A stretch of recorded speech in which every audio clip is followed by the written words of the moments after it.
Wamekuwa kusema hii ni Tanzania imeshakuwa ya ovyo. Ukitekwa leo, ukipotea wanakuongea siku 2 3, halafu wananyamaza. Hatutanyamaza. Tunaweza kupumzika kidogo, lakini hatutanyamaza. Tutaendelea kumdai Amani Manengelo, tutaendelea kumdai Soka, tutaendelea kuwadai Dionisi na wenzao wote waliopotea. Na hii rekodi itabaki, na bahati nzuri tuko kwenye dunia ambayo yenyewe tu inajitengenezea historia yake. Yenyewe tu inatunza historia yake. Yaani leo mimi katibu wa kanda sihitaji hata kudokumenti chochote kuhusu haya mambo yanayotokea. Teknolojia iko upande wetu. Niwaombe viongozi ambao wako madarakani, haya mambo yanabadilika muda wowote. Yutani ni siku moja tu. Wasije wakawa kwenye comfort zone wakadhema tuna majeshi, tuna polisi, tunawakamata. Faini watukamate. Lakini haya mambo ni siku moja yanapiga yutani, na kuna watu wengine unawatazama. Bashungwa ni kijana. Ni kijana. Bashungwa ana miaka 30 ya kufanya siasa mbele. Ana miaka 30, 20 ya kuwa bold kabisa kwenye siasa.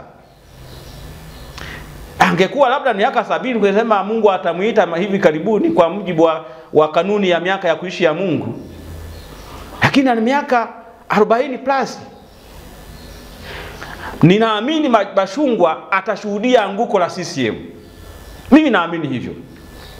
Haitachukua muda mrefu. Bashungwa atashuhudia anguko la maovu haya yanayoendelea leo. Bashungwa hajawahi kutoa kauli yoyote kama waziri wa mambo ya ndani juu ya mauaji na upotevu na utekwaji wa watu wetu. Hajawahi. Jana ametoa kauli kusema eti waliofoji waraka wa teki wasakwe. Yaani wewe mambo makubwa nchini yametokea ya watu kufa, kuuawa, Mduda amekufa, hatujui kama yuko hai ama amekwisha kufa, hatujui. Hajatoa kauli yoyote. Anakuja kuona eti kawaraka, anasema waliowasambaza huo waraka wachukuliwe hatua. Brother Bashungwa, age haikusupport unachokifanya. Umri wako hauendani na unachokifanya.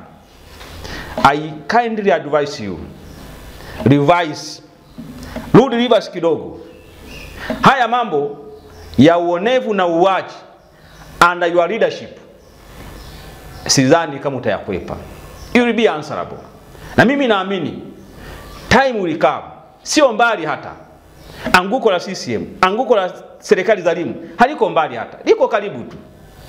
It's a matter of time. Na wengi wenu hapa mtashuhudia.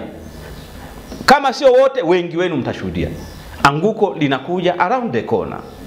Kwa mimi ni muombe Bashungwa, haya ambayo yanatokea aone zamana ya kusema ukweli. By the way, kipi bora?